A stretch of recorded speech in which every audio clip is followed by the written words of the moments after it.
Welcome, welcome. We're live with Supreme Gecko. And tonight we have a very, very special guest. And I am so excited about this. This is Frank Payne from Living Art. I know somewhere in the show I'm going to say Living Arts because we have a vendor, a breeder here in Wisconsin that goes by the name of Living Arts. So let's start this off by just asking, let me ask you, can you hear me okay? How is the audio? How is the visual? Can everybody hear me? Let me get a thumbs up from somebody. Let me get a looks okay from everybody. I hope everybody is doing well tonight. Cow Running says, I can hear you. So I have Cow Running in the stream. I have Frank the Tank. Frank is always in the stream. Thanks for being here, everyone. And it looks like we're really good to go. And I just wanted to mention, we have Frank Payne, again, from Living Art. Frank, I've been watching his YouTube channel for a long, long time. And this is, again, an honor on my part to have Frank a part of this live stream tonight. This is a series that we're doing, and I'm going to try to do this live stream once a month, bringing in a gecko or a reptile. It doesn't have to be gecko, but luckily tonight Frank does both reptiles and some really cool geckos. And Frank is joining us, and he's going to talk about a lot of really, really fascinating animals. So this is going to be I'm going to try once a month to bring on a gecko expert or a breeder that can share their information, tell us their story, and let us be a part of their world and show us some really cool animals. We're going to see, hopefully we're going to see some really cool animals, and at least we're going to talk about some really cool animals. We have Oscar Shaw. I hope I'm saying that right tonight. If you're here, say here. If you're new to this live stream, say new in the comments and just let me know. And Frank is saying he's talking about a different Frank, not me. Yes, Frank, we don't have you live on this stream. Maybe someday soon.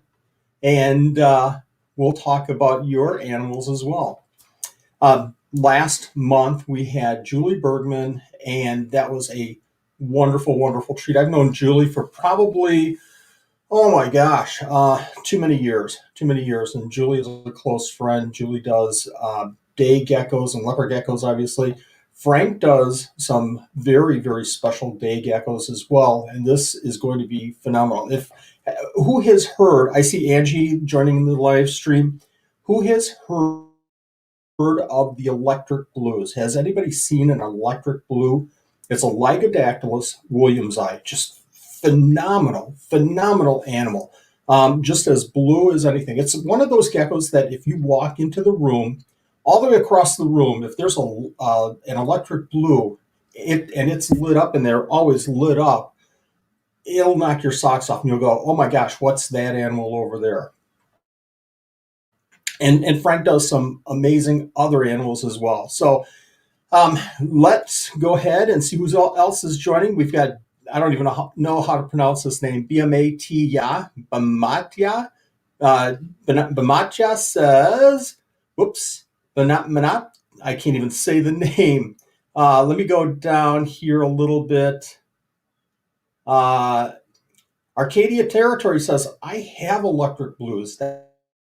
That's really cool. I had them a long, long time ago. Got some good breeding from them.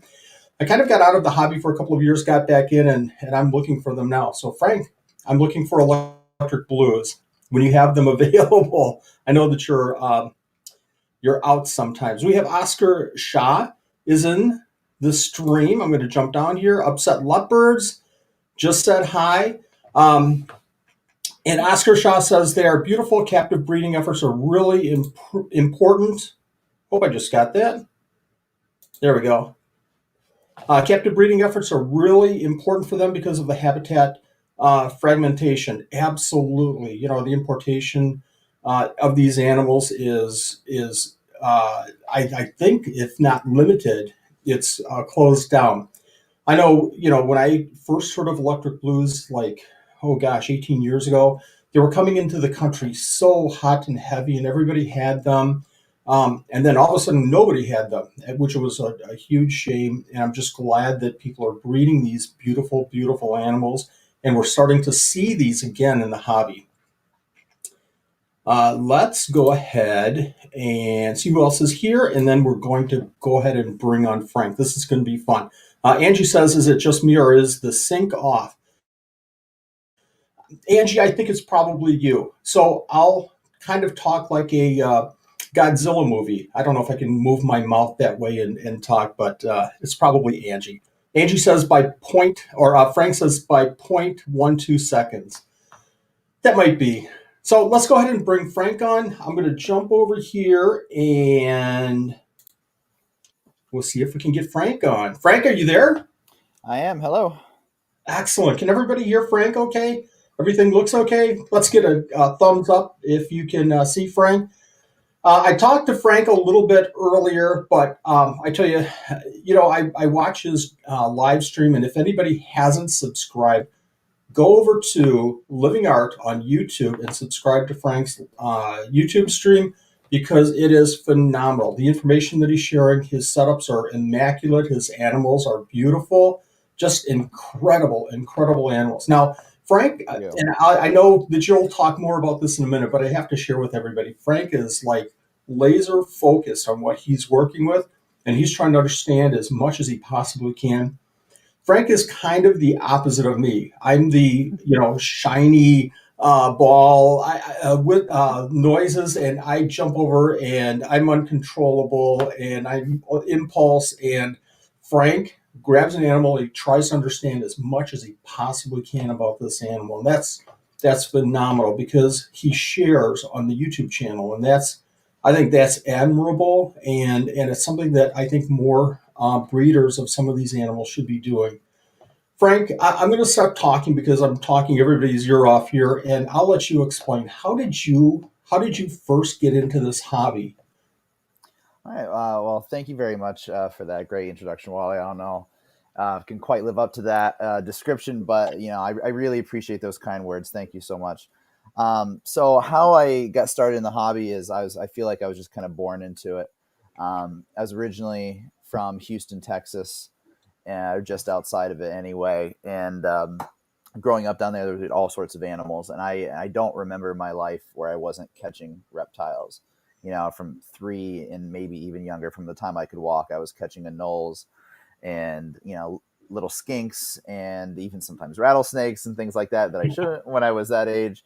But yeah, I've always been just absolutely in love with reptiles. I've had them as pets since I was a little kid for my entire life. So they've always been my main interest and passion. I love nature. I love animals of all kinds, but nothing beats reptiles for me. So it's always been this way. I've always had animals. Um, I would say that my hobby and like the seriousness of it started when I was 12 years old.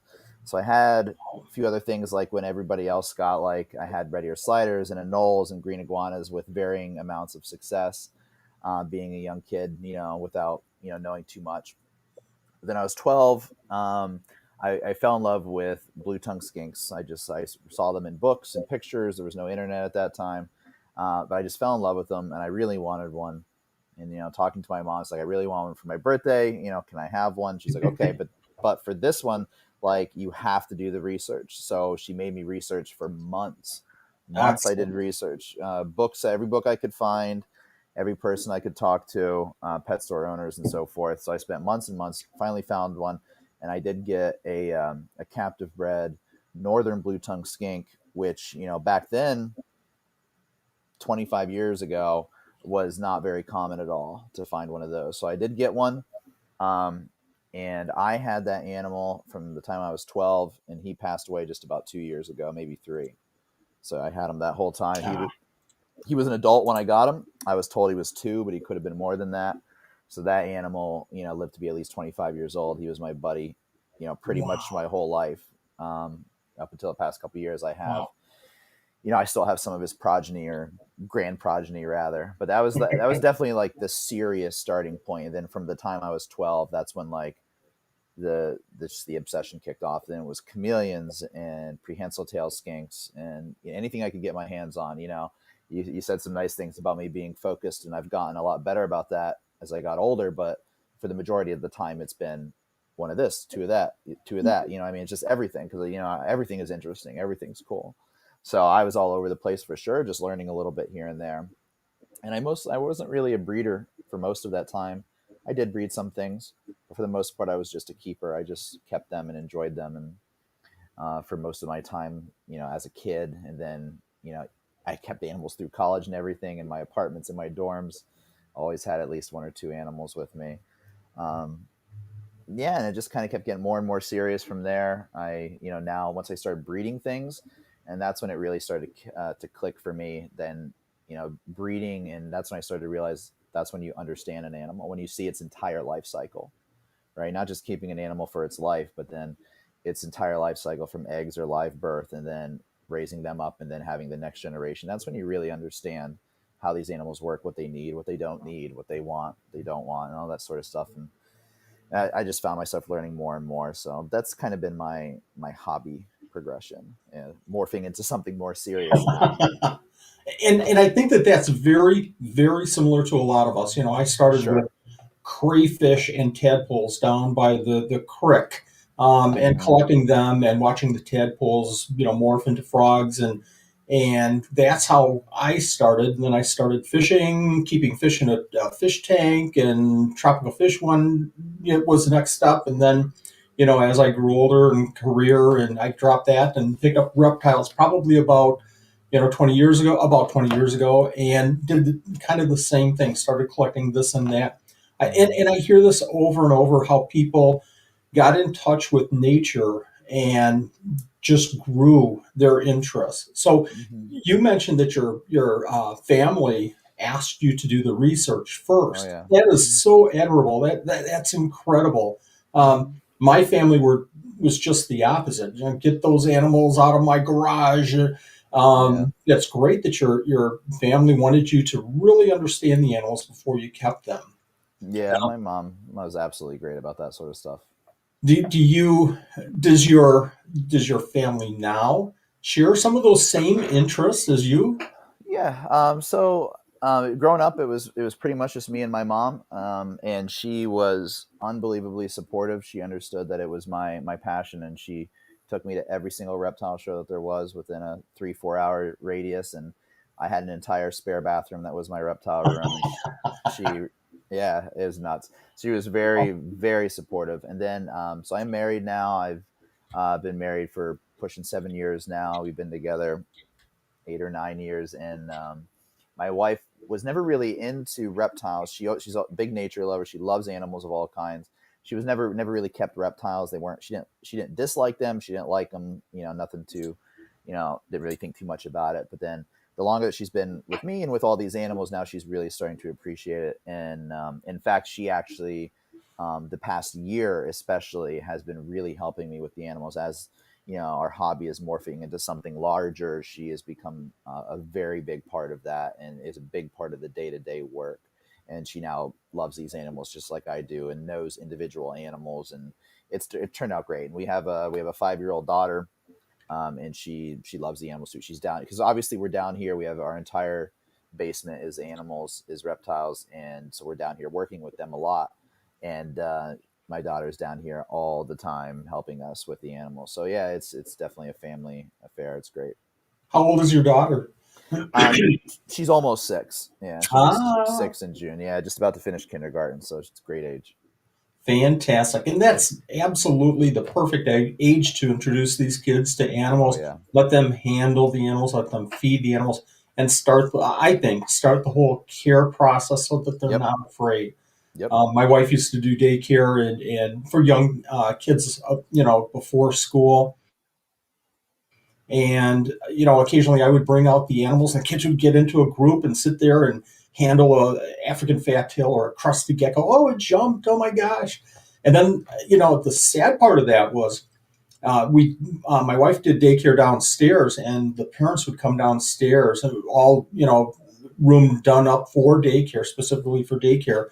But the parents would come down, and the kids would be sitting in the group, and they would see the parents would see the animal, and you could just see them, Yeah. taking that step back. It's like, oh my gosh, this is why. This is why we're introducing these kids to these animals at an early age, so they don't get that, oh Yep. my gosh, animals are bad, or I should be afraid of animals. And again, I think that that's wonderful. Now, Does your daughter ask questions? Does your wife? How involved is your wife? She's not cleaning gecko poop and stuff like that, Oh is she? yeah. Oh Ah, yeah. Oh yeah. I have a full-time job. I'm a teacher. I'm a science teacher and have been for 14 years. And as things have gotten bigger, there's no way I can do this on my own. She does a lot of the day-to-day maintenance at this yeah. point. Like she cleans cages, she feeds animals, right? She cleans out cricket tubs. She does it all. She, like I no, seriously, like and I work with her, help her and train her and teach her what needs to be done, and she asks the right questions. Um, but she does a lot of the day-to-day stuff, and I'm kind of in charge of breeding at this point. So Ah. I do the big picture stuff. I do the breeding, and but when it comes to the day-to-day stuff, that's mostly her at this point. So at Now this we point, you're the CBO, the Chief Breeding Yeah, Officer. pretty much. Yeah, Yeah. exactly. Yeah, I'm the jerk boss basically. Why is this like this? Why is that like that? She has a lot of patience for me, so that's You good. fed this tank. Why is the lid just a little tiny bit ajar? Oh, and I am extremely OCD. Like I have bad OCD, so it's like, and I have like very particular way of doing things, and if it's not just so, I'll say something about it. I'm the same way. I've thought about Oh, bringing somebody in to help around with the facility. I hate to even say this, but we have, I think, 750 enclosures downstairs. hmm And at times it gets to be a little bit stressful doing that. And I'm going to talk about social media in just a second, but to do the gecko care and the babies and the feeding and yep, and the insects, people don't realize yep, insects take just about as much time. they do. And then you get into social media and where's my tracking number? You sent it. Yep, You didn't send my, yeah, I did. And here's your, so all of that just kind of adds up. So it's for a one person show. I don't know how anybody it's does it. it's an unbelievable amount of time and commitment, and especially when you start getting into the hundreds, because like we have hundreds of enclosures, we have hundreds of animals, we have hundreds of eggs incubating all the time. And yeah, but the good thing is I could not do this with anyone else. Like like thinking about bringing someone on, I couldn't bring someone in here. I mean, she's the only one that I would trust to do it, to be Yeah. honest. Like in there, and I used to be a zookeeper. I was a senior keeper, and I trained a lot of people, but it was different because it wasn't mine. What I mean? That was somebody else's facility. I helped take care of it. I did my job, but like at the end of the day, that wasn't mine, and that's Five okay. So o'clock, time to go. that's fine. You want it done this way? I disagree, but you know what? You're my boss. I do it. But here, this is mine. I pay for everything. I want it my way because in my head anyway, I know it's best. So like, it couldn't be anyone but her. So it's just working out very well. Does she get involved with other aspects of the hobby? Other things like, I don't know, do you guys do reptile shows? I know you have Morph Market. Never, everybody should be, the link is in the description. Everybody should be checking out Frank's Morph Market after this. Does she help with aspects like that? So again, that's still kind of the side of things that I'm doing. Like I do Okay. the communication with people and the posting of ads. Eventually, I could see her becoming more involved with that, but that's pretty much just me. And most of I don't, I did used to vend shows every now and again, but now I don't. Everything is online. I have my own website, and my own Facebook page. So really, like my Facebook page and my website is where the majority of stuff gets offered and displayed. I do post on Fauna Classifieds. I do post on Morph Market, but it's especially the past year with the pet industry and the herp industry booming the way it's been doing. Like I rarely advertise, just because of the fact that the number of requests that I get. We'll talk about social media, but like I get requests every single day, asking for animals. So I'm always sold out, but for like a few brief moments.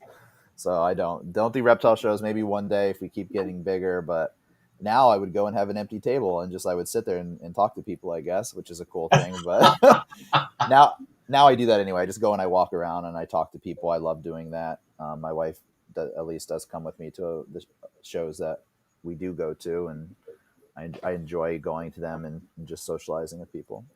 Excellent. Angie, I'm going to get to your question in just a second. want to do a follow up here about reptile shows. You go to reptile shows, you talk to the vendors.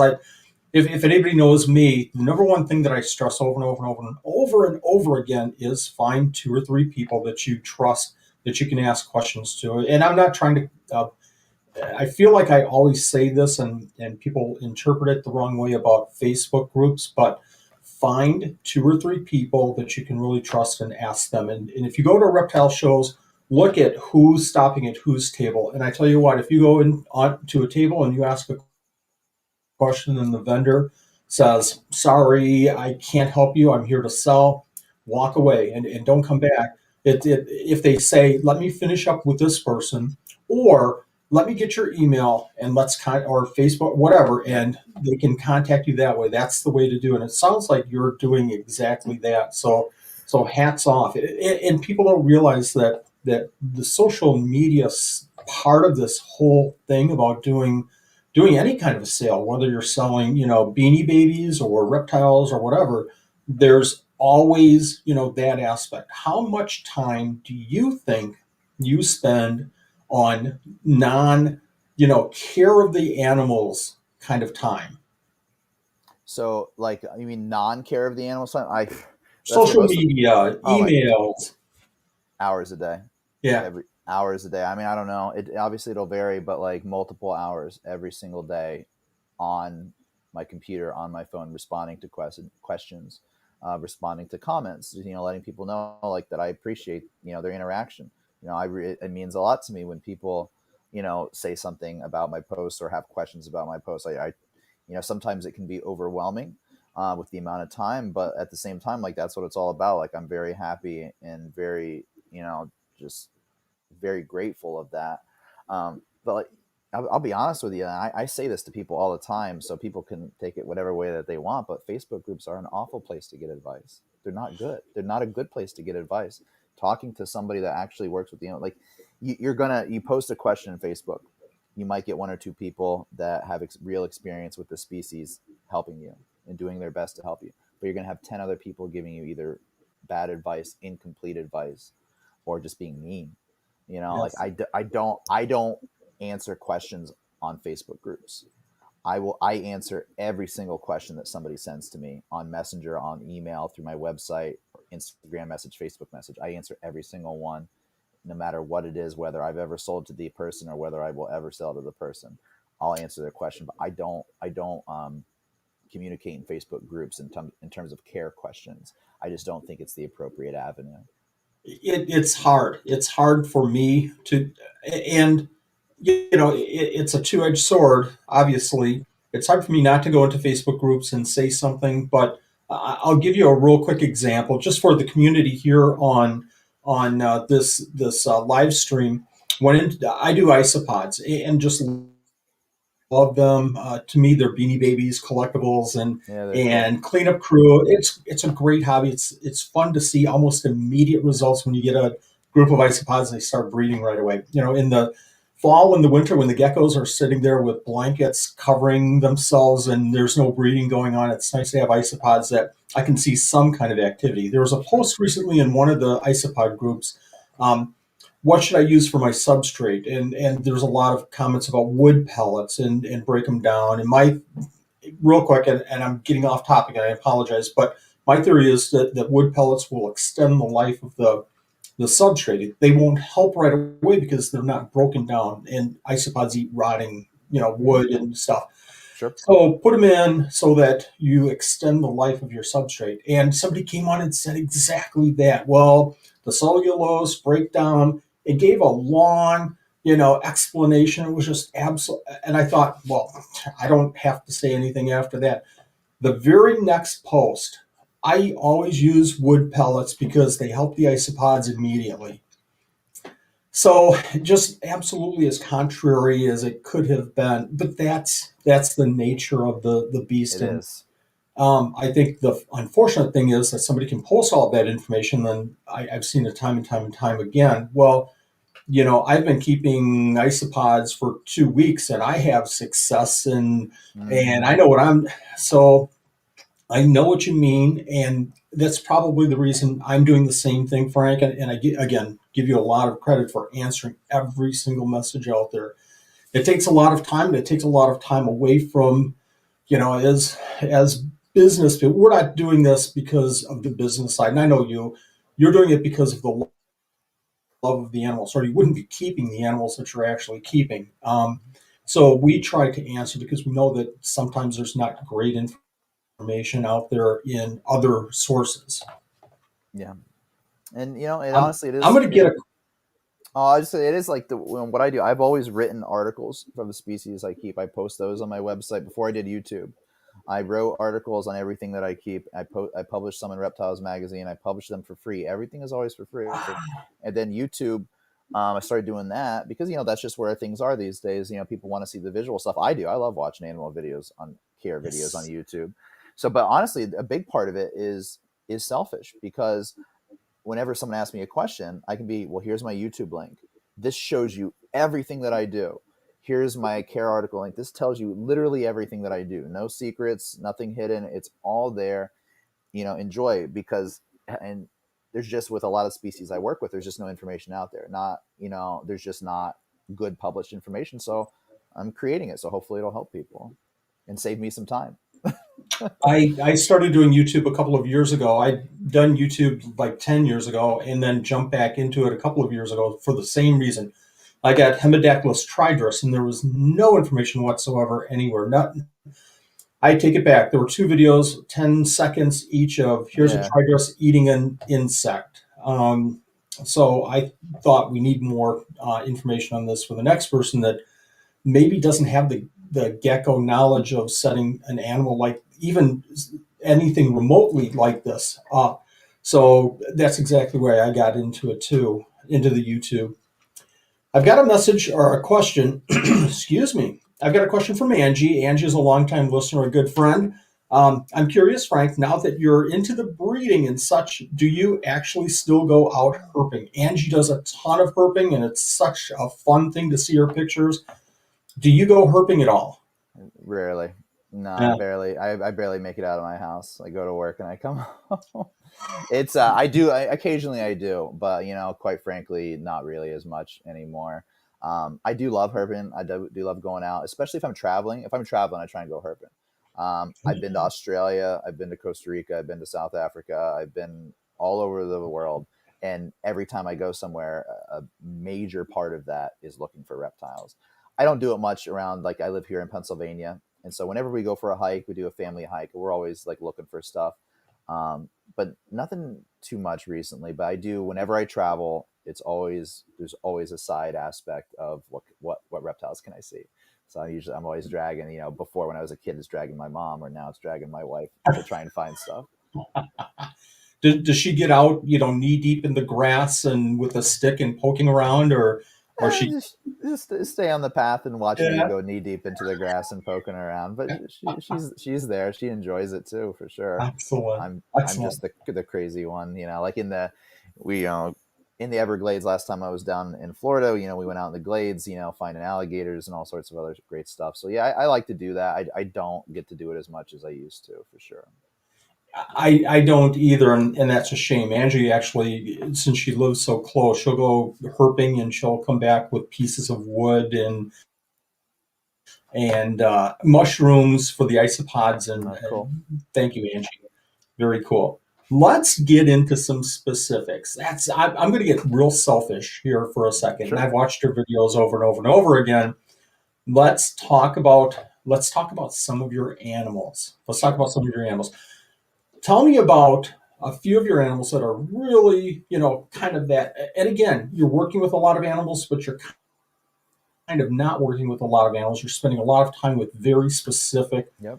high-end animals. There's leopard geckos and crested geckos and gargoyles, and then there's harder animals and rarer animals. But you're like, if I can, okay, now I'm off the screen. You're like way up here with your can't think ebenaui. Is it ebenaui? It is your Uroplatus ebenaui. I believe Okay, that's how you pronounce it anyway. That's how I okay, pronounce it. If that's correct or not, I don't and know. electric blues, and I don't want to miss in this live stream. And why don't we just start right now? Let's just jump right into it. Let's talk about chameleons. Sure. You have some phenomenal. I'm going to see if I can, while you talk about this, I'm going to see if I can jump into a couple of pictures and Sure. show them. Yep. And I'll probably ruin the stream and just lose everything here, but bear with me. But what got you into chameleons? And if you could tell us a little bit about a couple of mistakes that new chameleon people make, Sure. right off the bat. Yeah. I'll let you go. Okay. Chameleons have always been my favorite reptile. They've always been my main obsession. The first time I saw, I literally have a clear memory of this, of being maybe 8 or 9 or 10 in a fish store in Houston, Texas, that my dad went to all the time. And remember, it was mostly tropical saltwater fish, but he was also into reptiles too. Now we're talking in the early 90s, late 80s situation. So the reptiles and chameleons are not too common. But I remember the first one time I went in there, and he had this large screen type enclosure with live plants in it and chameleons inside of it. And I still remember clear as can be, over 20 years ago, that just like the awe that occurred when I saw these animals. They were just magical with their eyes and horns that some of them had, and the tongues and the feet, and living in the trees and being slow and the color changing. It was unreal. It blew me away. Fell in love from that instant. And then I got a book. It was one of the old Tetrafauna books, or Terrafauna, or however, I forget, but it had a carpet chameleon on the cover, similar to the species that you're showing there. And just like the colors, it just like absolutely blew me away. And I've just been obsessed with chameleons ever since then. So I've had chameleons since I was young. There's a carpet chameleon right there. That's a female carpet. That's an adult female. So I've kept many, many species of chameleon. I've settled on just a few in terms of the ones that I really, really love. The carpet chameleons, Furcifer lateralis, as you see there. And then the one before that was a minor or lesser chameleon, Furcifer minor. Those are both small species from Madagascar that are two of the most colorful species. And I focus on them because there weren't very many people breeding them. Like for carpet chameleons, there was literally one person breeding them regularly. For the minor chameleons, there was basically no one. A few people had done it, but no one was doing it consistently. So they're more rare, and also they're smaller, which is what I want. I want to focus on something. I want to be able to have 10 or 12 of these animals and focus on genetic diversity and see multiple life cycles. Big animals, I don't have the space for that. So I focus on these smaller species that are more rare, but very beautiful and weren't too common, and so it's just been that. I've had chameleons literally forever, since, again, like right around the time I was 12. I've had chameleons continuously. They've been my main passion. They are the most delicate and sensitive group of reptiles, period. I've kept them all. I've worked with every group of reptile that you can imagine, and by far chameleons are the most delicate and the most sensitive. They can be very hardy. They can be very tough, hardy animals, especially when they're captive bred, especially when the conditions are just right. But they are not a leopard gecko. They're not a crested gecko. They're not a bearded dragon. They are sensitive. They require the right care. And if you give them the right care, they're hardy and they're great. Would you say that I will 100% agree with you, and I'll add some definition to that normally chameleons aren't terrible. You hear this, oh my gosh, you really have to be an expert breeder to keep chameleons, veiled Jacksons, panthers. Would you agree? I have a theory that male chameleons are a completely different animal than the females. Absolutely. You can have a lot of success keeping a veiled chameleon, especially a male, for a long time, but bring them together, a male and a female, Yep. and that female, 100% agree with you, Frank, that female, whatever chameleon, is just a completely different animal. And I know you've had tons more experience than I have with this. You are 100% correct. It's very astute, and a lot of people don't realize that. You might as well consider them to be a different species that is 100 times harder to take care of. It's keeping, and especially the species that you mentioned, panther chameleons, veiled chameleons, Jackson's chameleons. Males of those species are easy. They are not terribly difficult, right? They do require more care and more stuff than say a crested gecko, than say a leopard gecko, but they are not delicate. They're not difficult.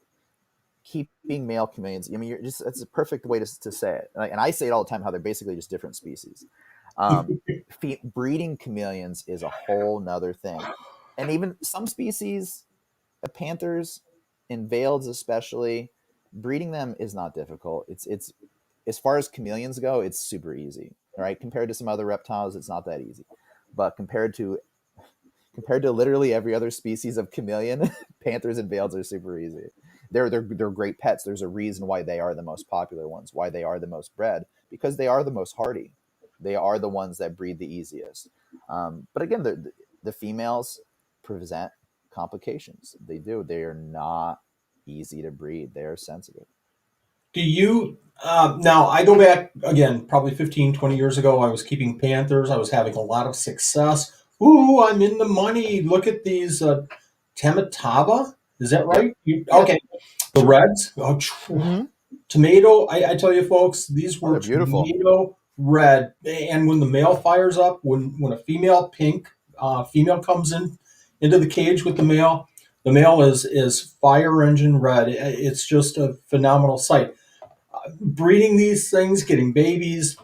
My second year, I decided I don't want to do chameleons anymore. From an emotional standpoint, I couldn't go through the process of breed, Yep. lay eggs, and then, boy, I'm going to be so blunt about this. I apologize, folks, but 2 or 3 lays, and if you're not doing it right, if you're not doing it spot on, you're losing your females. Two or And three, 20 two years or ago, yeah, yeah, 2 or 3 lays, and you're doing everything right, and you still might. So don't even I, don't even I feel bad about it, because yeah.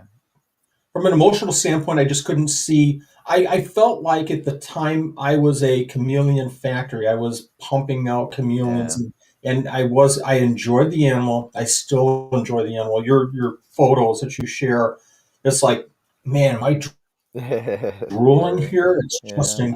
incredible. They're so pretty. But I can't go through that roller coaster of it's breeding time and I eggs and then ka-choom, and next female, come on, let's go. I couldn't go through that, but Mm-hmm. they are amazing animals, and I give you a load of credit for working with these animals and getting them in other people's hands. I'm going to go back to a screen and show that carpet chameleon. What do you think? And I'm not looking for trade secrets or anything like that, but give us a couple of, hey, if you're going to keep carpet chameleons or a smaller chameleon like that, give us a couple. You better be doing this if you're going to keep these animals. Sure. And here's the thing with me and trade secrets, they don't exist. Like I've had people tell me all the time, like, why are you saying everything? Why are you giving the store away? And like I literally I people ask me, like, well, what's the secret? Like, it's all in the care sheet. I promise. It's all in my article. It's all in the YouTube videos. I'm not hiding anything.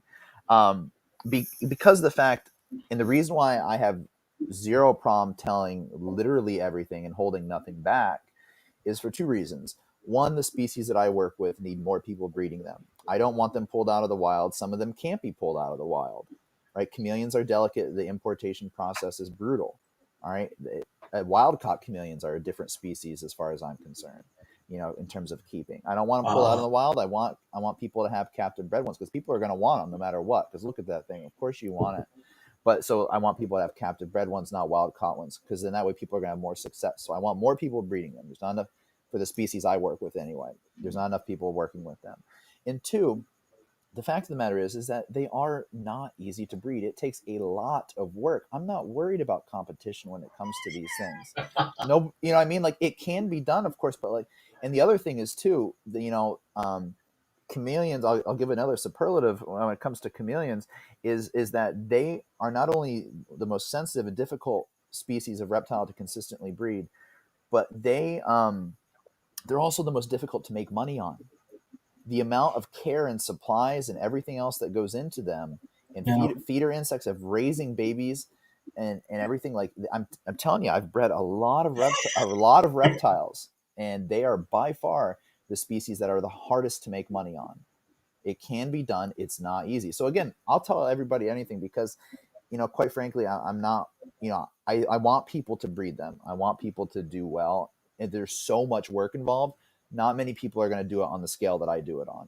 I want hobby breeders, a couple pairs here and there. Anyway, so that's kind of long-winded. This is Um, no. You're right on. You are right yeah, on, and that's why I wanted you to be on this channel. I'm just so as pleased as punch having you on this channel, because that's the attitude that's the perception that I get from you watching your videos. We're like long lost brothers, because I say all the time, man. I'll tell you how I don't want you to lose animals. Don't lose animals. Don't do what I did 5 or 10 or yesterday, maybe sometimes. Don't make the mistakes that I've made. Let me share with you my mistakes. Let me tell you how I've changed a couple of things, because part of it is number one, above and beyond. And this is exactly what you just said, is I want you to do well with your animals, because we don't yeah, have this opportunity. We may not have the opportunity tomorrow that's right. to keep these wonderful animals. And number two, kind of way back there somewhere, is you want to flip and get up at 6 and go to bed at 11 o'clock at night thinking about and working on animals, then you can beat me at this game. I'm saying Yeah. that the wrong way, but the, No, I the know. thought is, my No, thought is that lots of work, lots and five lots and lots and lots of work. 5 a.m. every But single it's day. joy. It's a joy working with them. It is, but it's a joy, but it is a lot of work. Um, yeah, it's. I want people to be successful, and here's the thing: if I get so much with carpet chameleons or whatever else, that I work with Lygodactylus Williamsi, if I get to a point where I'm giving so much education and putting so many animals out there that I now have legitimate competition where there are other people that are producing these animals by the hundreds, and I can no longer sell the animals, well, guess what? My job is done. I can move on to the next species because there's always going to be another one. There's always Yes. going to be another one that people aren't focusing on. Yes. If Lygodactylus williamsi, the electric blues, or carpet chameleons get so popular that they become the next bearded dragon, they won't. But if they do, and I can't sell my animals anymore, awesome. Then I feel like then I succeeded. Then I did something good, in my time. And then I'll do another species, and I'll do my best to do the same thing with another one. So that's okay. Right I on. want people to Right do that. on. Yeah, Okay, so I've kept a leopard gecko in the past, and I had a pair of crested geckos, and now I want to venture into chameleons. sure. Give me two things that I should really watch for. What can help me maintain this chameleon, even if it's a Vale or a Yep. Jackson or something like that? So first is your source. Don't buy it at just a random person. I'm not saying don't buy it at Reptile Expo, but don't buy it at a random person at a Reptile Expo. Don't buy it at a pet store for the most part. Again, I know there's exceptions to this. Find yourself a good breeder with a good reputation. Take time, do the research, ask around, find the people where it's hard to get their animals, right? Because if you can't get their animal on that day, then that means that they're in demand, and there's a reason for that. All right, so first off, find a source, find somebody that's producing quality animals. That's number one, because the difference between a Yes. quality chameleon, whether it's a veiled or a panther or a Jackson or something more rare, the quality of the breeder is probably number one in terms of Yes. your success, because not only will that animal be healthy, but then you're going to have the help in the educational experience of that breeder who will help you if they're a good breeder. Um, Absolutely. Second is everybody has to get out of their heads the idea of chameleons in the screen cage. I wrote, I wrote, I like to write all the time. I wrote a 6-page article about 20 years ago that I didn't even publish until that I didn't even give to anyone. I just wrote it for myself about why chameleons in screen cages are a myth. All right. If you are keeping chameleons indoors, a screen cage is basically bad for the animal. Screen cages are fantastic for keeping them outside. If you are keeping them indoors in a typical household environment, right now, of course, there's always exceptions here, but if you're keeping them in a typical household environment, you are dehydrating that animal constantly. right? Yes. Yes. So the keeping in a more solid sided enclosure. So you can take a screen cage and you can make it work. Cover the back of it, cover the sides of it, right? Cover maybe part of it, of the front. And so that only the top and part of the front is screened. Now you have something that's better. If you're dealing with a smaller species like I do, a nice 18 by 18 by 24 terrarium that's an Exoterra Zoomet or something like that, that's great. But you can take the screen cage, but you're going to have to modify it if you're keeping them indoors because they simply don't hold the humidity well enough. And that animal is going to be dehydrated, and you're constantly going to have to fight that dehydration. It's not natural for a chameleon to drink from a dripper for an hour, right? That's not something that occurs in nature, right? Yes. People are like, well, I have the dripper on, it drinks from it all the time, I'm spraying it constantly, it's drinking from it, it'll drink for 10-20 minutes. That is not natural, right? The animals should not be drinking that much, right? The reason why it's drinking is because it's fighting dehydration, and the reason why it's fighting dehydration is because it's being kept indoors in an area that's too dry, Yeah. right? So getting away from the notion that chameleons need screen cages. And again, I can share that 6-page article with people if they want. I need to put it on my website. It's sitting on my desktop, but from 20 years ago. But that's a big thing. That is the biggest myth, that chameleons need screen cages. They don't. And in fact, in most cases, not all, in most cases indoors, they're bad for the animal, or at the very least, not the best it could be. So yeah, I would say focusing more on humidity and natural hydration as opposed to a screen cage and a drip system. The chameleon kit, I that Zoomed sells. I like Zoomed as a company. I think they put out a lot of great products. The chameleon kit Yes. is awful. It's absolutely awful. It shouldn't exist. And I know there, other people that are big into chameleons, that are even bigger into chameleon outreach than I am, have tried to talk with people with Zoomed about it. Like, again, I love Zoomed. I use their bulbs. I love their products. I think they're a great company. The chameleon kit needs to be banished. It sets so many people up for failure, and just it straight up shouldn't even be used at all. And it might not go out of stock because it just sells a bunch. Knowing Zilla and the products that they have, I think that cage, they have good sales with that cage. Oh yeah. That's Would you? that's a Zoomed one. That's a Zoomed one. But yeah, Yeah. they have great sales with it because it's an easy sale, because a person goes into a Yes. pet store and they buy a chameleon from the pet store, and then they turn around, okay, they go into the supply aisle, and there is literally a cage that says chameleon kit, that literally says everything you need to keep a chameleon on it. And of course, a person that has not spent decades reading about chameleons would buy that. Of course they do. I don't blame them at all. It's just not a good thing to get. Yes. Yeah. So that's one of those things where and again, focusing on, again, going back to number one, find yourself a good breeder, right? Go direct to the source. Don't buy, if the pet store are the ones breeding the chameleons, then yeah, buy it from them. Yeah. If the person at the reptile show is the one breeding the chameleons, then buy it from them. If they didn't breed them, then especially for your first chameleon, then don't buy it from them. Buy it from somebody directly that does breed them, because they're the ones that know what's best for those animals. Absolutely. I'm going to throw something real quick at you. I'm going to do a hit it and quit it. I'm going to ask you not a bunch, a few chameleon questions. Yep. Let's just go real quick through this. Sure. Buy a baby or buy an adult? In between. So baby chameleons you should not buy. Don't buy a chameleon under around 3 months of age. That's a generalization. Depends on the species. Maybe older for Jackson's chameleons, maybe less for some other species. A good generalization: don't buy one before 3 months, but then you could raise it up from 3 months. Adults, they don't live terribly, terribly long lives. Don't buy an adult. Get yourself a juvenile, a subadult to raise up yourself. Um, Foods. What insects do you feed? Crickets, and even for bigger species, I also feed bean beetles, which I culture myself, very high in protein, smaller food, and fruit flies. I do some other things, but generally those are the big three for the species of chameleon that I keep. I found those to be very good, easy to culture for the bean beetles and fruit flies. And the crickets are obviously very readily available and easy to gut load.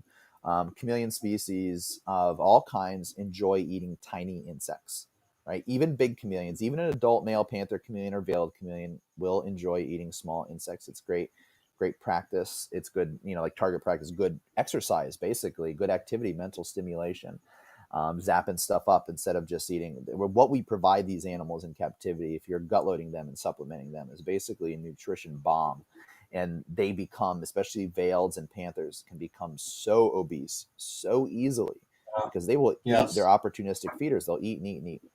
So smaller insects, very good thing. What supplements do you use? How do you dust your insects? Yep, this is in the chameleon community. This is probably like the biggest bone of contention. I believe in the keep it simple, method. I supplement everything, every feed with Repashy Calcium Plus, which is designed for every feed. And I take that Calcium Plus and I even cut it a little bit further. I mix it with some pure calcium. So it errs more on the calcium side than the vitamin side, even than the way it's manufactured. And I also put in is fine ground bee pollen as well. Okay. A lot of the insects that chameleons would eat in the wild, and many lizards would eat in the wild, will have some pollen in them. So I mix that in there because it's just very nutritious. Every feeding gets dusted with that. Before Repashy Calcium Plus was a thing, I used Mineral on every feeding as well. Yes. And it's simple and it works, and people will say it's not good for the animals, and it's not true because it works well. As people you want in the chameleon community, if you were to tell someone, if you were to go onto a chameleon Facebook group and said, I dust every feeding, and if it wasn't me, if it was random Joe with no chameleon experience that said, I dust every feeding with Repashy Calcium Plus, they would get dragged. They would get told how they're killing their animal, how it's not good for them. It's the supplementation thing with chameleons is crazy. There are other methods that work that are far more complicated, but using that, it's super simple and it works really well for the species that I've worked with. I tell you, every single one of these hit it and quit it kind of questions and answers, I could go on for. I could follow up with 100 different questions. Yeah, I could talk all night. I know. I'm going to jump out of that real quick and ask. And I don't mean to if you're uncomfortable with promoting a brand name or anything, but how about UVB bulbs? I think you shared it on your videos already. So. Oh yeah, here's the thing. Like I'm not hesitant about anything. I tell the truth. I will literally share everything that I do. I will not keep any secrets. I will not promote a brand or whatever. I use ZooMed Reptisun bulbs. In general, I use the 10.0 bulbs. 5.0 can also work. In general, I use the T5 high output bulbs and fixtures, although for smaller enclosures, I'll sometimes use the older style T8 normal output. All my enclosures with diurnal animals have a dual bulb fixture where one bulb is a Reptisun UV producing bulb and the other bulb is a 6500 Kelvin white light, like basically plant grow bulb. That's just like a cheap bright white bulb to add light for the plants, because most of my animals have live plants in their enclosure, and the UV. Perfect. And I want to mention again, you have some flippin' unbelievable animals. Everybody, Living Art, go to Frank Payne's YouTube channel and watch his videos. His links, and we're going to keep going with this if you have time, Frank. Sure. I don't want to a lot longer, but I want to promote that you have some unbelievable videos. Make sure that you go into the description and go to his Facebook page as well and see some of the pictures that he's showing. These pictures coming off here are just unbelievably beautiful, but to see an animal like this in person, there is no description. Like Frank said earlier, it's just it will almost cartoon eyes coming out of your head. It's just incredible. And before we go on too much further, give me just a second here. I want to see if I can do this. Bear with me. You've got so many cool animals here. Oh, yeah. But I want to show this because this is a gecko channel, and I would be, doing some bad things if I didn't say something about geckos. And we're going to talk about Lygodactylus Williamsi if you have time here. Sure, that's fine. But gargoyles. Oh my gosh, this is a beautiful gargoyle. So if you haven't noticed, I kind of like orange and red. So for me, this is like the cream of the crop. This is as good as it gets. This gargoyle is just absolutely beautiful. How Yeah. long have you been keeping gargoyles? And is this kind of the top of the top for you? Yeah, I mean, I have not been keeping gargoyles very long. It's like honestly a year and a half I've been keeping Wow. them, Wow. and I have four gargoyles. That's it. I have a male and I have three females, Oh my and gosh. my three females look like that. So I really lucked out. I need my male's okay. My male's nice. He's not like the females. I need to shell out some money from a top breeder and get a male that matches those females because I really lucked out with my female selection, and the three that I have are just incredible. And I don't know, I like them, and I see a lot of potential with them in terms of breeding, in terms of like selective breeding, in terms of the demand, in terms of their ease of care. And so I just got a group of them from a few different sources, and I bought babies. What I like to do for Oh, any project, if possible, I buy babies for everything. I want to buy babies. I want to raise it up. I want to have cared for that animal my entire life. I prefer not to buy adult animals ever. If I have to, I will. If it's the only way I can get that species, I'll get it by adults. But I like to buy babies and raise it up. That's how I learn. That's how I become good with the animal and figure out their wants and needs, in my own situation, because everybody's situation is different. So they are just starting to breed. I have like they started to lay, I get some infertile eggs for the first ones of the season, but now I have like a couple clutches of fertile eggs that are incubating right now, and I have some more eggs, females that'll set to lay soon. So this is my first year breeding them. I only have four gargoyles, but I love them, and nice. yeah, Well, top of the line. I mean, if you're going to do something, do it like this. This is a yeah, male, though, right? no, This is a female? yeah, that's a female. I thought I saw a bulge right there.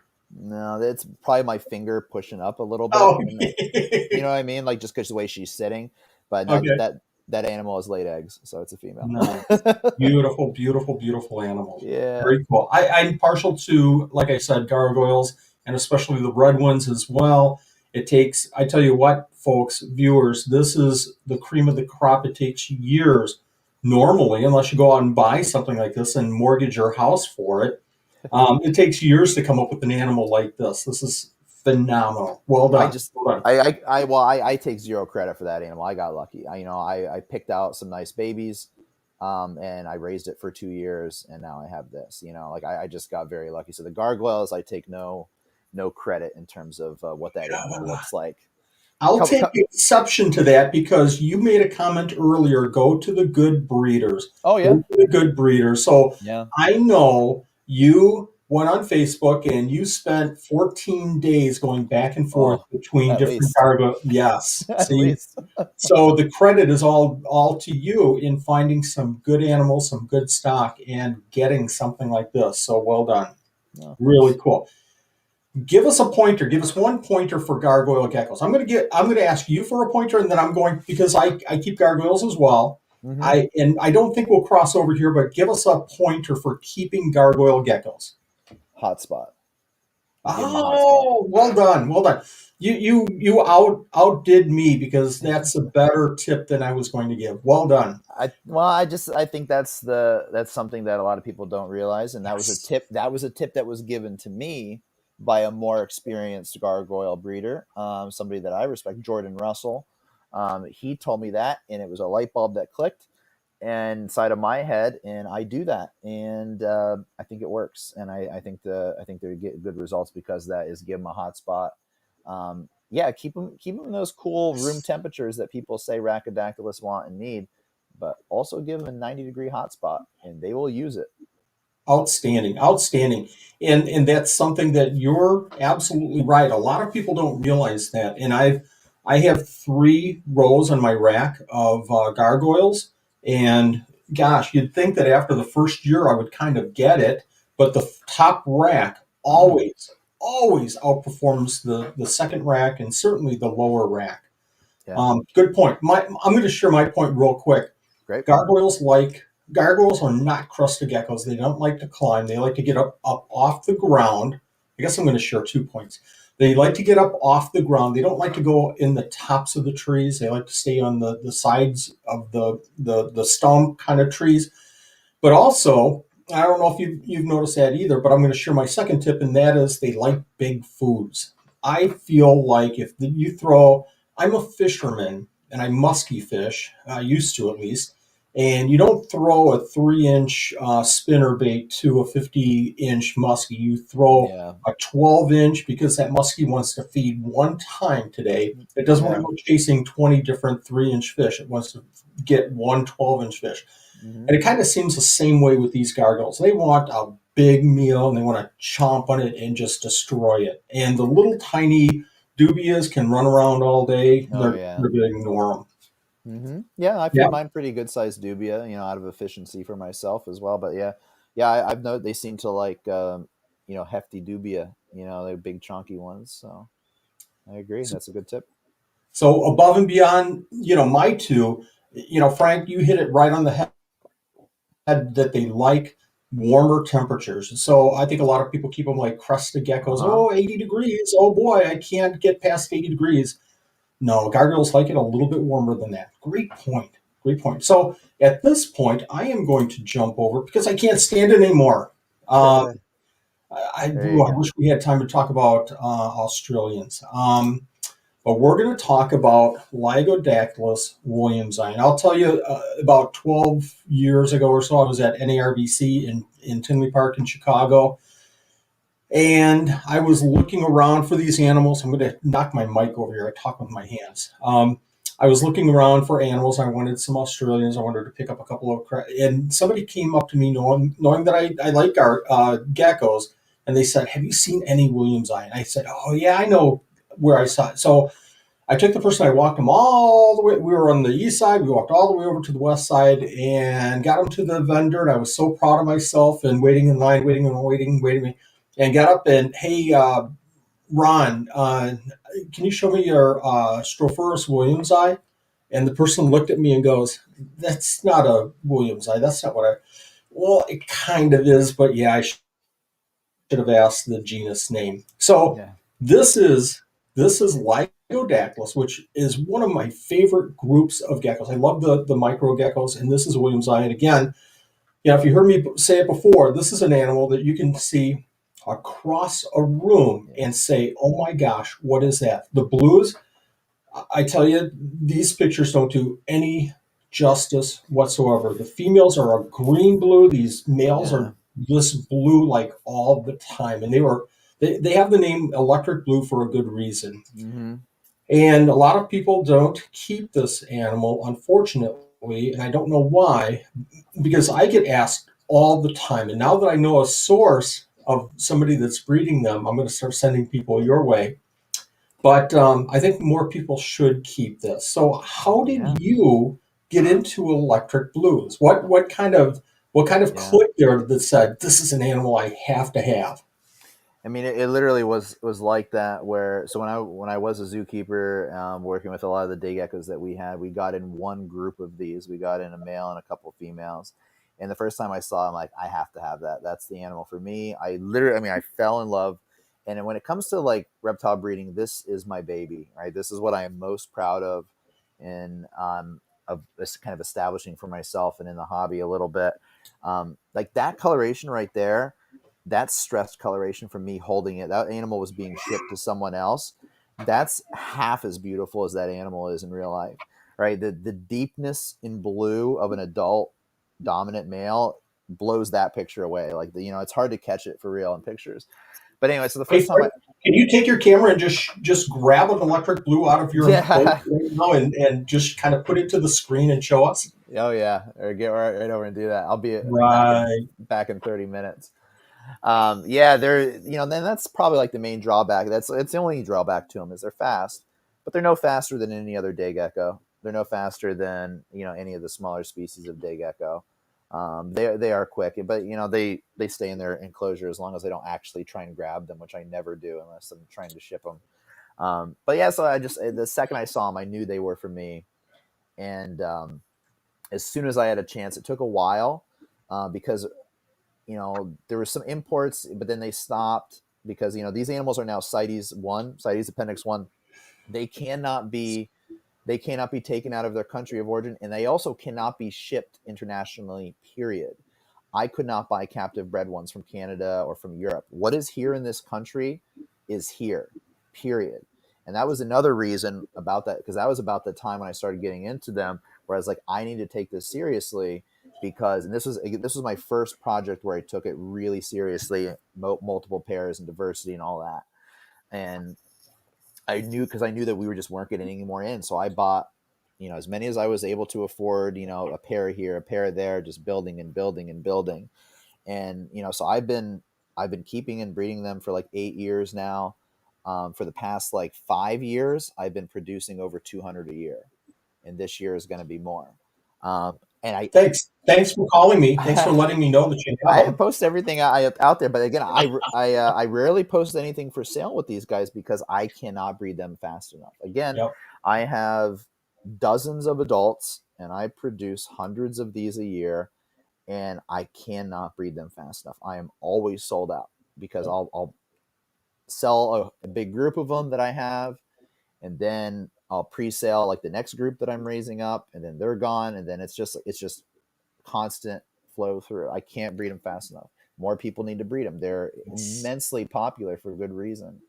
And, because of the fact that they are critically endangered, because of habitat fragmentation, because at first, when they were first discovered, they were just, they were being pulled out of the wild by the hundreds and the thousands. And then that plus habitat fragmentation from the deforestation just absolutely destroyed their population. So it's just like, I have to do something with this species. And it worked out. And and it took me a couple of years to figure them out. But now I feel on autopilot with this species. This is the one species that at this point that doesn't throw me curveballs anymore. Wow. Every other species I have, whether even blue-tongued skinks, throw me curveballs every now and again. Or I'll look at an animal and be like, do I need to change something here? Is this not right? Williamsi are the only ones, and you always learn a little bit, but that I don't worry about them anymore. I know that I'm giving them what they need. I know that they're doing well. And I literally can't say enough about them. I love that species. They're so bold. They're way more bold than every other species of day gecko except for grandis. Now, grandis are more bold than them, but when it comes to people like Clem, more bold. They're out all the time. They are out constantly. They're always active. Their social interactions are amazing. They do body posturing and head movements between males and females and females and females. And it's very specific communication that you can learn over time. And they're just incredible animals. They have an amazing hierarchical structure, in the wild, and you can see in captivity if you raise them a certain way. They're just so cool. And they breed like crazy. You get a clutch of eggs every 2 weeks for the majority of the year. And again, the animal, if you're keeping them right, they're not burning out. Like I have animals that are pushing 10 years old and are cranking out eggs constantly. And this is a 3-inch gecko and they're pushing 10 and they're breeding like crazy. I do my best to slow them down. This is a species that is not easy to slow down. Crested geckos, gargoyles, cool them down, separate them. Females stop laying eggs. Easy, right? These guys, I tried separating them. Females continue to lay eggs, whether they're fertile or infertile, keep laying eggs. Cool them down. Okay, fine. I won't lay eggs every 2 weeks. Now I'll lay eggs once a month. That's the best you can do. So at this point, I don't worry about it because they don't burn out. Because again, I have females that are pushing 10 that are just fine. So at this point, that's just the way they are. And that's great. A number of years ago, and again, this has to go back about 15 to 18 years ago. I'll elaborate on your comment that they were as available as viper geckos or Periodora picta, and as a gecko breeder, I had to have some, and I wanted to build up a few colonies. But after a while, I swear at reptile shows, every other table had electric blues. Here's electric blues for $25. I think it got down to $15 a piece at one point. And they were just all over the place. And I kind of pulled back and I focused on other animals at that time. And I just feel just crazy that I did that. But they were all over the place. And then all of a sudden they weren't. Yep. All of a sudden they were gone. So it's good to see somebody like yourself working with these animals and really really moving this genus's species forward. You mentioned how they play, how they posture, and I have to use my hands. Yeah. So they get together Oh and yeah. look at this, look, Yeah. And and so, yep. what I found was that they like to come up together and they'll do the vocalization, and then all of a sudden one will tag the other, just Yep. nose touch, not just wham, nose touch, and then Sometimes it's a tongue yes, lick too. yes, Sometimes at the same time. Yeah. yes, and then they're off, they're gone into the enclosure somewhere, and the other one is jumping around, looking, and then all of a sudden it's right back, even before you can blink, it's right back on the It, same perch. I find I these animals just very, very, very similar to Phelsuma clemeri, where they play. I call them little hummingbirds because they're just oh yeah. playing all the time. Yes? Yeah, oh my gosh, yeah, like there it's just the interaction and the activity. And it's like birds, like hummingbirds, like they like Yes. chickens, like they're establishing hierarchies, constantly establishing, reestablishing, reinforcing, constantly interacting and communicating with each other through their movement. And it's awesome because it is also pretty cool because like the females are the bosses. You see these big, beautiful, bright blue males, and the females run the tank. They run the show, and it's really cool. If the female doesn't want to mate, bye, guy. You're not getting anything. You're out of here. Like she runs the shots. Like if she is ready, if she's receptive, she allows the male to mate. But if she's not receptive, she'll chase him off. And like I've had like two hyper aggressive males that weren't fitted for breeding. But other than that, the Yeah. males are act appropriately, and the females are the ones that are the dominant in the tank. I'm gonna ask everybody again, if you're really, really interested in this animal, you've got to go over to Frank's Living Art YouTube channel and watch his videos on the electric blue, the Lygodactylus Williamsi. But I'm going to ask you a question where I kind of failed with these animals. The animals were fine. It was me and my enclosure setup. But every time I would go into the enclosure to do some cleaning, and here's 100 eggs behind a log that I can't get in there, and I Yep. how that was always a thing with me, especially with the smaller Phelsuma. Yep. Do you well, first of all, do you collect the eggs, and second of all, how do you Yep. ease that process? How do you make it easier to grab the eggs and incubate? Certainly, and this is something that I take most of the credit for, that I fine tune and figured out. But I get 99% of my egg clutches laid in something that I can remove, and it's literally as simple as me reaching in there and pulling out a green tube, putting it into my incubation box, and replacing it with an empty one. And I do that every day, pulling eggs out and placing blank ones in. There are tricks for this to get it to work, and I'm happy to share them. I have them in my YouTube video, and I'll tell you now. There's a couple things that you need to do if you just want to have a beautiful tank and have the animals breed and do their thing and not worry about collecting babies and eggs. That's great. That's a wonderful thing. But if you actually want to breed this species and propagate them and produce more of them to introduce into the hobby, this is what you need to do. Is I recommend getting PVC enclosures instead of glass ones, because the glass ones made by Zoomed Exoterra, which are good enclosures, but they have the ridges, the plastic ridging at the top that have gaps. And what this gecko wants is a tight space to lay their eggs. And so they are perfect for them. So they find their way up in there and they lay them in there, and they are egg gluers. So once they glue those eggs in place, 99 out of 100 times, they cannot be removed without breaking them. Sometimes they don't stick very well and they can be removed, but especially on plastic, glass, and things like that, if you're lucky, it's on a leaf and maybe you can remove it. But for the most part, once it's glued, it's stuck and it's not coming off without destroying those eggs. So they get up in there, and this is where it gets even worse. Because if those eggs hatch in the enclosure, again, 99 out of 100 times, the parents eat the Yeah. babies. Even if it's literally the only two geckos in there are mom and dad, they will eat the babies 99 out of 100 times. I see people say, oh, they're in there, they're fine for weeks. Well, it's one of those situations where it's fine until it's not. And most of the time, and again, there are exceptions to every rule, but the rule is the parents eat the babies. So you don't Yeah. want the eggs. You don't want the eggs laid in the enclosure in places where you can't remove them. So if you get a PVC enclosure like I do, because these enclosures are chemically welded in place, so there are no crevices for these animals to get into. Okay. No crevices for the animals to get into. If you're going to use a glass tank, that can work. You're going to have to silicone or something else inside of those gaps, so there's 0 gaps for these thin geckos to get into. You must do something to not allow that to happen. Got to do that. The second thing is you have to have your laying sites that you want the female to use in place before you put the female in the enclosure. That's very important. All right. If you try to introduce these, you raise the female from a baby in this enclosure until she's an adult, and then she starts laying duds, and you're like, okay, time to start collecting eggs. Now you put in your egg laying receptacles. She's not going to use them all the time. She might use them sometimes, but she's not going to use them all the time. They need to be there. It's like a weird thing, but it's a weird thing that works. They have to be in there before you put the female in the enclosure. Has to be in there. And what I use is floral tubes. They're 3 inches long, green floral tubes you can buy on Amazon or anywhere else, meant for single stem roses and things like that. I put a piece of Velcro on the side of it, and I Velcro it.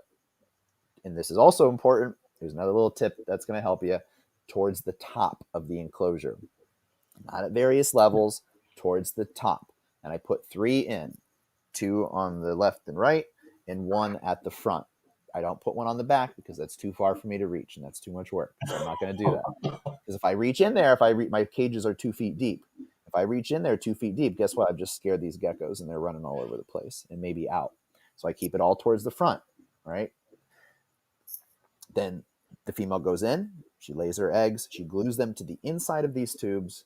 I can now remove them, and I replace it with another tube, and I place it into an egg laying receptacle or an incubation container that I can control. And also for breeding, 2 other things that are super important. Your female needs to have a dish of plain calcium powder in her enclosure at all times. Didn't know that. One of the biggest problems that people have is females crashing. Right? Yeah. Again, I have females that are pushing 10 years that are still alive and still producing. And I hear about all the time of poor people calling me or messaging me saying that their female is dying, after laying just a few clutches. Pure calcium, no matter how much you supplement, no matter how good your UV light is, our captive diets are insufficient to provide her with the calcium that she needs. You must provide her with that pure calcium powder. If it gets wet, if it gets dry and hard, replace it, give her fresh. And the other thing too with incubating eggs, don't keep them wet and don't keep the temperature constant. I don't use a true incubator. I put them in a spot in my reptile room where it's usually in a rack drawer where it gets a certain temperature during the day and it cools down at night, right? So I have had negative experiences, and I have heard from other people that also when you incubate your eggs at constant temperatures, they don't do as well. So I pretty much failed on your first 2 tips there because I grew them up. Everything looks good. Oh my gosh, she laid on the cork bark. I can't get to them. These green. So I went to Julie Bergman. Julie Bergman, I'm having a problem. Day gecko, kind of Lygodactylus. What should I do? Green floral tubes. Okay. Put them in Velcro. Real quick, horizontal or vertical? Horizontal. Okay. I put them in, nothing. Oh, more eggs. Okay, let me take this whole cork bark out and see if I can cut it out, cut a piece of, and after, a couple of lays like that, it's like, God, this sucks. This doesn't work at all. Yeah. So put the floral tubes, the green floral tubes in there right away so the females know where to find a little protective area, and they go in there. And the second point is that you shouldn't have any crevices. So, and I'll kind of express this with morning geckos. When I removed one of my morning gecko groups, and put them in a bigger enclosure, this is again years ago. Went to clean everything, lifted the lid, and what? 168 eggs lay, maybe not that many, but just all around that rim. Sure. And great point. Don't give them places that are so secluded that you can't get to yourself. Mm-hmm. I love the green floral tubes. That's such a key. Let me ask this. UVB? Oh yeah, they Yeah. require UVB. So some species um, benefit from it but don't require it. Williamsi, in my experience, require it. I've made mistakes like everybody else. There's been times where a UV bulb has blown out or has gotten old and I didn't notice. But what I did notice is there's something wrong with the animals. Animals don't look healthy anymore. Females aren't laying eggs anymore. Or I have this row of baby cages. Why are these babies dying? These babies literally never die. I have like a near 100% survival rate with the babies. And all of a sudden I have this group of babies that are dying. What is happening? And every time I've seen those health issues, it's because the UV bulb has blown or it's gotten old and I didn't notice in time, right? They need it and they want strong UV light. These animals bask. So this is T5 high output 10.0 bulbs, basically as strong as you can buy and with like the strongest lights you can buy. And these animals are basking this far away from it. Yep. Yep. And they are basking at 100 degrees or more under the Yep. strongest UV light possible, stronger than the sun outside in many cases. That's how strong. That's how I have a UV Yeah. meter. Like this. That's how strong these bulbs are when it's this close. Right. Obviously, the further away you get, the weaker it becomes. But when you're this close to them, the amount of UV produced is a lot, and they like it, and they really utilize it. And I supplement every feeding. Right. They get the Pangea Complete Gecko diet that has vitamins and minerals in it, and I dust every insect feeding with herpetology calcium plus they get the calcium. And I still this is a species that you need to give them strong UV light. Another big important tip is don't keep them wet. They aren't dart frogs. People keep them like dart frogs. They don't want it cool and wet. They want it dry and hot. They want it hot and dry. Misting, yes. Humidity spikes, yes. Raining in a forest is good. Wet forest floor, bad. These animals live up in the trees where it's windy and sunny and dry with high humidity at night. Frank, we have gone way over how much time I wanted to keep you here, and I apologize for that. I could talk all night, but let me just ask a couple more questions with these electric blues, and then we'll kind of wrap things up. Unless somebody, if you have a question, go ahead and add it to the stream here, and we'll make sure that we can get that over to Frank. Let me just mention real quick. You mentioned that they're sitting right next, just right on those UVB bulbs. So vertical Oh, branches, horizontal, but you're keeping those horizontals right under that's that light. yeah, that's a great question, and I'm glad you brought that up because that's another key. I believe these animals want horizontal perches as well as vertical. Yeah. I give them everything. I give them diagonal, I give them vertical, and I give them horizontal. And they spend 90% of their time on the horizontal perches. A, Right, that's what a they want good most of the time. a good friend of mine. I don't know if you know Harold Chapman. He was in the hobby a long Name time. sounds familiar. Okay, he kept some of these just crazy. Periodora Masobi is one. Just these Great. crazy animals. And he was always a person that I looked up to. But he pointed out to me one time, these day geckos aren't in the sun, from 8 o'clock in the morning until 8 o'clock at night.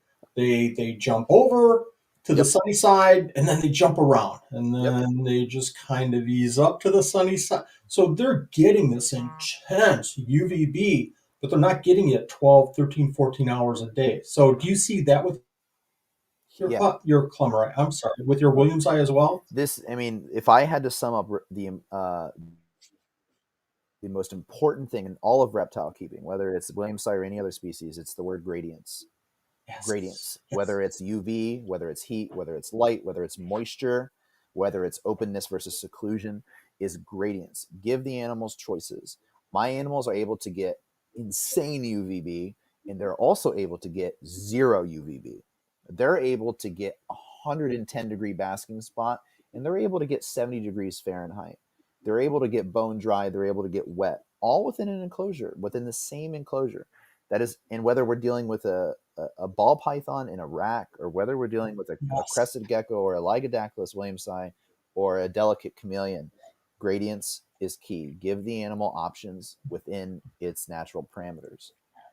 This is going to sound crazy, but I tell people that all the time with the isopods. Don't do they need more moisture or dry? Give them both. Give them Yep. both. I Yeah, do. that's a good I'll keeping. Yeah, I'll share specifics with specific species and say these I give 20%, I give 40% moisture, and then everything else is dry. But give them both. Give them something that they can decide themselves where they want to be. Yeah. Absolutely. What a great point. Okay, so baby Lygodactylus. So we measure Lygodactylus Williamsi. So we measure Lygodactylus Williamsi. You said they're about 3 inches in length. Babies are actually a negative inch size, aren't they? They're like minus size. Oh yeah, in negative length. I have a Negative great point picture. zero zero one inches. Yeah, I have a great picture that goes around every now and again of a baby Williamsi resting on my fingernail, just hatched out of the egg. Like when I like again, like a centimeter big when they're born. They are tiny, tiny, tiny. Like their eggs are smaller than Tic Tacs. Like these are tiny, tiny when they're babies.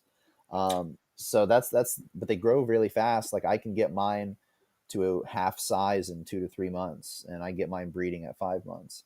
So they So grow I've fast. kept smaller animals. I've had excuse me. I've had smaller babies, but there are very few that are smaller than a Not many. baby. Yeah, Not many. Some of not this many. Stropurus, not Stropurus, but Spirodactylus. Um, what do Yep, they're you small. what do you Mhm. feed a baby Lygodactylus williamsi? It's really easy, honestly. They can take melanogaster fruit flies right out of the Okay. egg.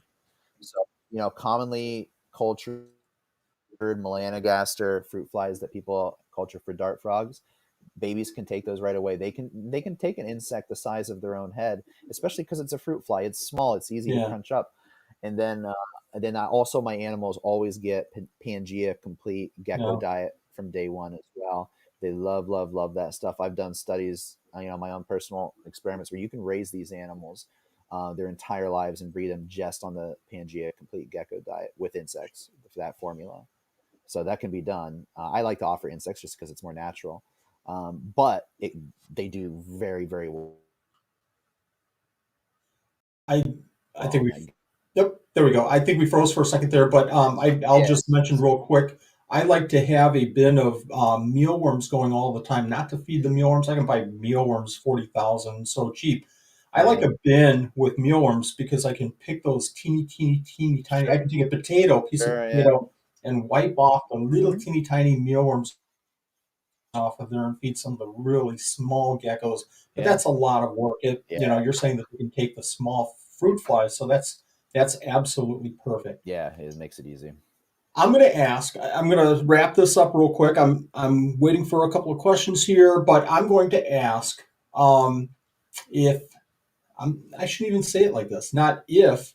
Is there an animal that is on the top of your wish list? But what are you going to own tomorrow at this time? What's the animal that you're going to eventually get and say this is my bucket list kind of animal? I've ticked a lot of those boxes already. I'll be honest with you. There are a handful of species that I still really want to work with, that are on the rare side. So I want to I want to keep and breed dragon snakes. They're top. They're way up there.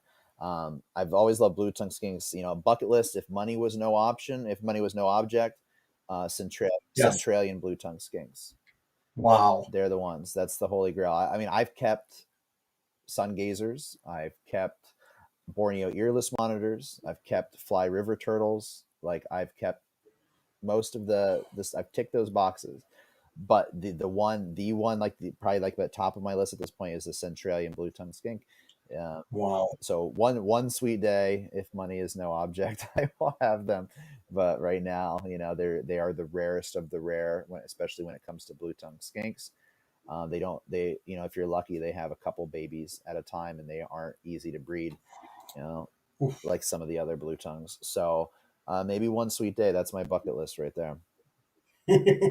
And for our gecko listeners, what's the gecko that gosh, I this will be the one right here. So I've recently become extremely obsessed with Chihuahua. To Okay. the point where I'm like, they're fairly common, but like I just got one for the first time a couple weeks ago, And I love that animal so much where I'm like kicking myself for not realizing how awesome they were sooner because they are so cool. They're so cool. I've kept cresteds, gargoyles, lychees, and Chihuahua are just, gosh, they're cool. And I have one animal right now, and I know within a year I'll have a dozen because man, they're cool. So they're really great. I'm just working with some Australian stuff. I want to keep expanding with the Australian knobtails, the Australian leaf-tailed geckos I would like to do one day. I've never done those. I have a pretty good amount of experience with Uroplatus, the leaf-tailed geckos. I want to keep expanding with that. There's one of my ebenaui. They're fantastic little bat geckos. So cool. Smallest Uroplatus species there is. I always like the small stuff, but that animal is chunkier than a Williamsi, but is shorter. Very tiny little tails, of course. So that's the smallest species of leaf tail there is. They're awesome little guys. Fantasticus? They're great. I've kept them in the past. I will one day. They're great. I gravitated towards the ebenaui because the ebenaui are less common. Fantasticus, they're absolutely amazing. But and also right now too, they're kind of in a bit of a bubble. A lot of they're the price bubble is huge on them right now, Yes. and so we'll see how that goes. So right now the cost of entry for them is quite high, and people rightfully so are not letting go of a lot of their animals. I know the handful of Fantasticus breeders that I know are hoarders, and they've got like 50 or 100 of the things, because they're smart, because they know that is a species that's not going to be around forever, in terms of wild caught. Yes.